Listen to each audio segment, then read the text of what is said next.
Hello students, मैं हूं तनुश्री। तो आज हम करेंगे एक्सरसाइज 5.2 से क्वेश्चन नंबर 5 और क्वेश्चन नंबर 6। तो फर्स्ट हम क्वेश्चन नंबर 5 देखेंगे। देखो यहाँ पे क्या बोला गया है, in the given figure the arms of two angles are parallel.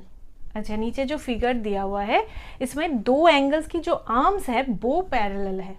मतलब देखो, एक एंगल है एंगल ABC,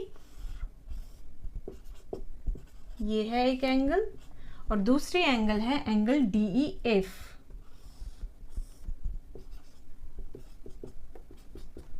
ठीक है, तो ये दो एंगल्स की जो आर्म्स है, देखो एंगल ABC इसकी आर्म्स है BA और BC, और दूसरी एंगल DEF इसकी दो आर्म्स है ED और EF। ठीक है, तो यहाँ पे बोला गया है ये दो एंगल्स की जो आर्म्स है वो पैरेलल है। मतलब AB पैरेलल DE है, ये पैरेलल इसके साथ है, और BC ये पैरेलल इसके साथ है EF के साथ। ठीक है, तो AB पैरेलल DE है और BC पैरेलल EF है, ये यहाँ पे बोला गया है। अच्छा, if angle ABC is equal to 70 degree, तो देखो एंगल ABC की वैल्यू दिया हुआ है 70 degree, then find angle DGC angle DEF। तो हमें क्या फाइंड करना है, एंगल DGC। अच्छा, DGC ये है, एंगल DGC ये, और एंगल DEF ये हमें फाइंड करना है। ठीक है, अच्छा तो हम एक एक करके करते हैं। तो इसकी वैल्यू हमें फाइंड करना है। तो यहाँ पे क्या बोला गया है, यहाँ पे है देखो, अच्छा इसको थोड़ा एक्सटेंड कर लेते हैं तो इजी होगा समझने में। ये इधर एक्सटेंड कर लेते हैं, ये इधर एक्सटेंड कर लेते हैं, ये ऐसे एक्सटेंड होगा, ये ऐसे होगा। ठीक है, अच्छा तो यहाँ पे क्या बोला गया है, AB पैरेलल DE। ठीक है, तो AB पैरेलल DE है और BC ट्रांसवर्सल है ना। तो क्या होगा, ट्रांसवर्सल की सेम साइड में या सेम पोजीशन में जो एंगल्स बनता है वो क्या होता है, करस्पॉन्डिंग एंगल्स होता है। और करस्पॉन्डिंग एंगल्स क्या होता है, इक्वल होता है हमेशा, है ना। तो angle ABC is equal to angle DGC होगा, है ना, क्योंकि ये करस्पॉन्डिंग एंगल्स है और करस्पॉन्डिंग एंगल्स हमेशा इक्वल होता है। तो यही हम यहाँ पे लिखेंगे, since AB parallel DE and BC is transversal,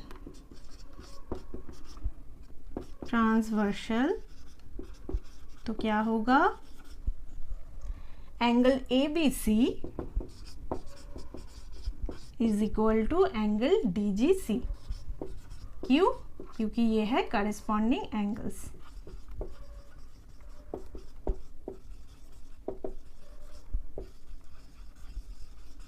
angle ABC है 70 डिग्री, तो एंगल DGC हो जाएगा 70 डिग्री। तो यहाँ पे हम लिख लेंगे angle DGC is equal to 70 degree. ठीक है, तो ये हो जाएगा 70 डिग्री बस। अच्छा, अभी हम नेक्स्ट देखेंगे। नेक्स्ट हमें देखो क्या फाइंड करना है, एंगल DEF। एंगल DEF ये हमें फाइंड करना है। अच्छा, तो देखो हमें क्या पता है, BC और EF ये है पैरेलल।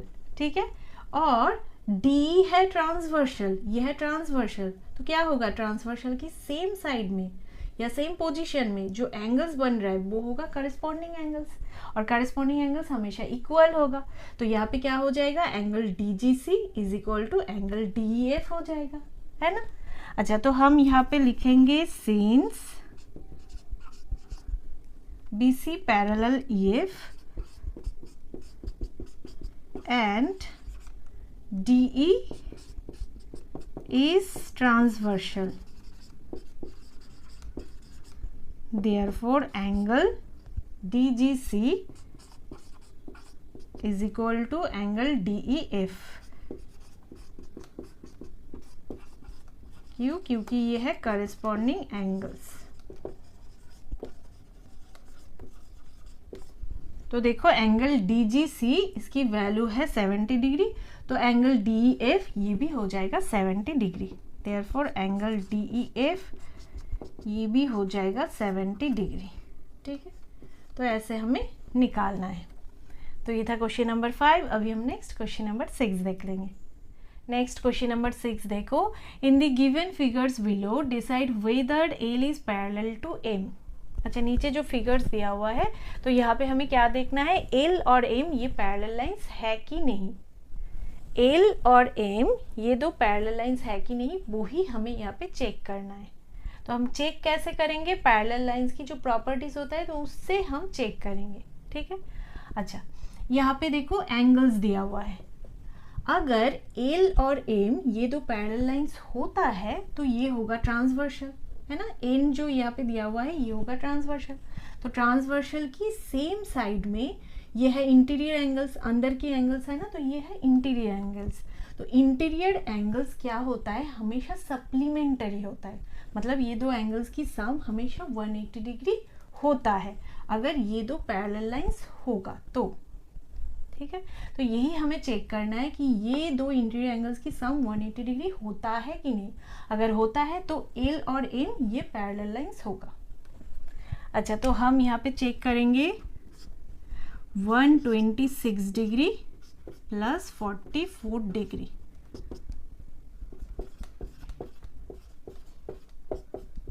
सिक्स प्लस 4 हो जाएगा 10, 0 1 कैरी होगा, 4 प्लस 2 6, 6 प्लस 1 7, 170 डिग्री। तो इसकी सम 180 डिग्री नहीं हो रहा है। ठीक है, तो दो इंटीरियर एंगल्स की सम 180 डिग्री नहीं हो रहा है, तो क्या हो जाएगा यहाँ पे एल और एम ये दो लाइंस पैरेलल नहीं होगा। ठीक है, अगर 180 डिग्री होता तो हम बोलते एल और एम ये पैरेलल लाइंस है। अच्छा, तो हम रीजन दे देंगे, सिंस द इंटीरियर एंगल्स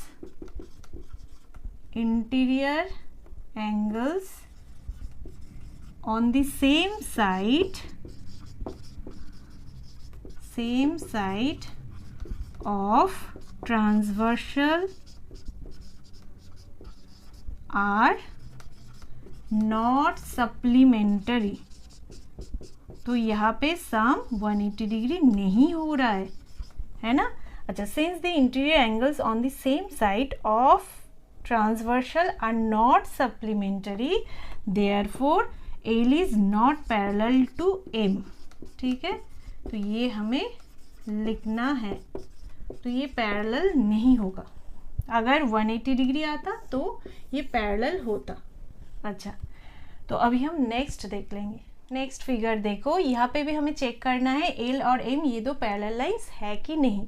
अच्छा, तो फिगर देख के ही हम यहाँ पे बता सकते हैं कि ये दो लाइंस पैरेलल लाइंस नहीं होगा। क्यों? क्योंकि देखो ये दो लाइंस ऐसे दिया हुआ है, तो इसको अगर एक्सटेंड करते हो तो ये एक पॉइंट पे मीट होगा, मतलब इंटरसेक्ट होगा। तो पैरेलल लाइंस कभी भी इंटरसेक्ट नहीं होता है, ऐसे स्ट्रेट चलता है। ठीक है, तो ये देख के हम बता सकते हैं कि ये पैरेलल लाइंस नहीं होगा, पर ऐसे तो हम नहीं बता सकते, तो हमें चेक करना है। अच्छा, तो प्रॉपर्टी से ही चेक करेंगे। तो देखो यहाँ पे एंगल्स दिया हुआ है ना। अच्छा, तो एल और एम ये अगर दो पैरेलल लाइंस होता है तो ये होगा ट्रांसवर्सल, है ना।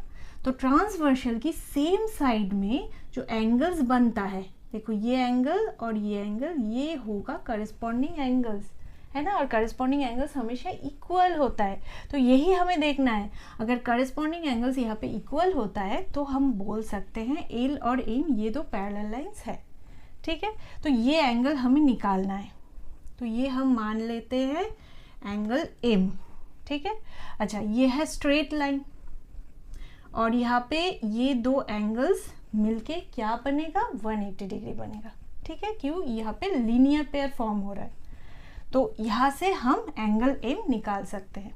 तो यहाँ पे हम लिखेंगे angle M plus 75 degree is equal to 180 degree. ये है लीनियर पेयर। अच्छा, अभी देखो angle M is equal to 180 degree plus 75 degree है ना, तो इस साइड आएगा तो माइनस 75 डिग्री हो जाएगा, माइनस हो जाएगा, प्लस है माइनस हो जाएगा। तो अभी हमें माइनस करना है। अच्छा, तो यहाँ पे 10 हो जाएगा है ना, यहाँ पे 7 हो जाएगा, 10 माइनस 5 5, 7 माइनस 7 0 1, 105 डिग्री। तो 105 डिग्री आ रहा है एंगल एम। तो ये है 105 डिग्री, ये है 75 डिग्री, तो ये तो इक्वल नहीं आ रहा है, तो करस्पॉन्डिंग एंगल्स यहाँ पे इक्वल नहीं हो रहा है। तो यहाँ पे क्या हो जाएगा, एल और एम ये दो पैरेलल लाइंस नहीं होगा। तो हमें लिखना है since corresponding angles are not equal,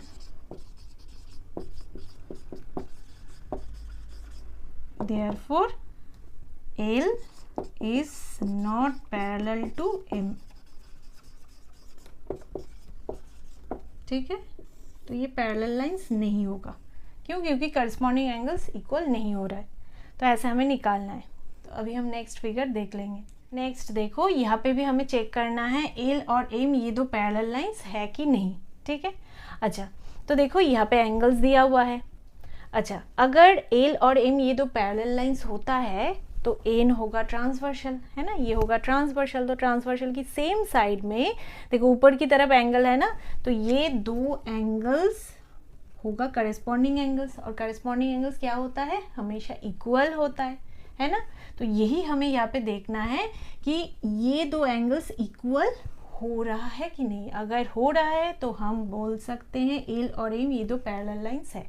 ठीक है, अच्छा तो यहाँ पे हम एक एंगल मान लेते हैं, एम मान लेते हैं। ठीक है, अच्छा तो देखो ये एंगल हमें निकालना है, तो ये है स्ट्रेट लाइन, तो ये दो एंगल्स मिलके क्या बनेगा, 180 डिग्री बनेगा, जो है लीनियर पेयर। लीनियर पेयर यहाँ पे फॉर्म हो रहा है, तो यहाँ से हम एंगल एम निकाल सकते हैं। तो angle M plus 123 degree is equal to 180 degree. क्यों? क्योंकि लीनियर पेयर है। अच्छा तो देखो angle M is equal to 180 degree minus हो जाएगा minus 123 degree.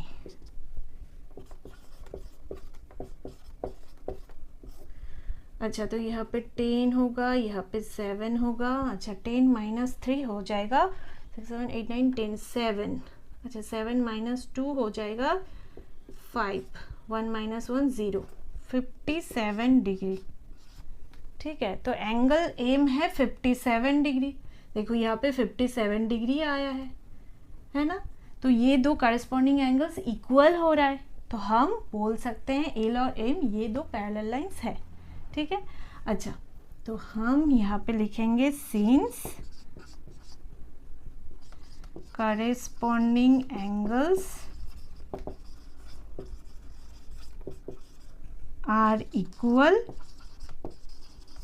therefore L is parallel to M।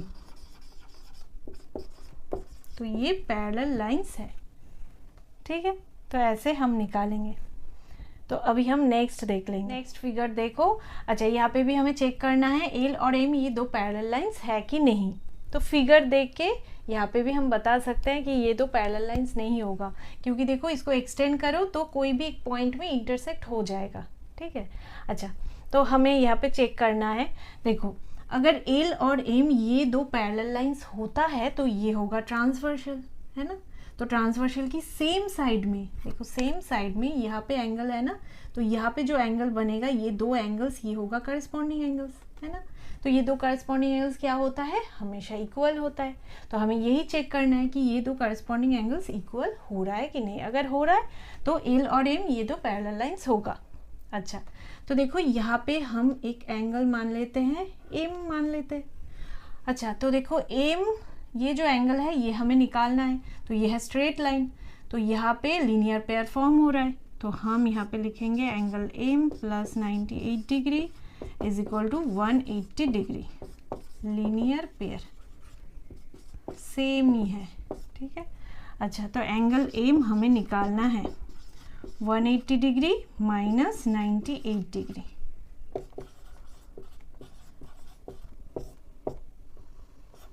Ten हो जाएगा, 7 होगा। अच्छा 10 माइनस 8 हो जाएगा 2, 7 माइनस 9 नहीं होगा, तो यहाँ पे 0, 17 हो जाएगा। 17 माइनस 9 हो जाएगा 8। ठीक है। अच्छा, तो यहाँ पे हो जाएगा 82 डिग्री। तो देखो एंगल एम 82 डिग्री आ रहा है, तो ये दो करस्पॉन्डिंग एंगल्स इक्वल नहीं हो रहा है, तो यहाँ पे क्या हो जाएगा, एल और एम ये दो पैरेलल लाइंस नहीं होगा। तो यहाँ पे हमें रीजन देना है, since corresponding angles are not equal, therefore L is not parallel to M। बस ऐसे हमें चेक करना है, ठीक है। तो ये था क्वेश्चन नंबर 6।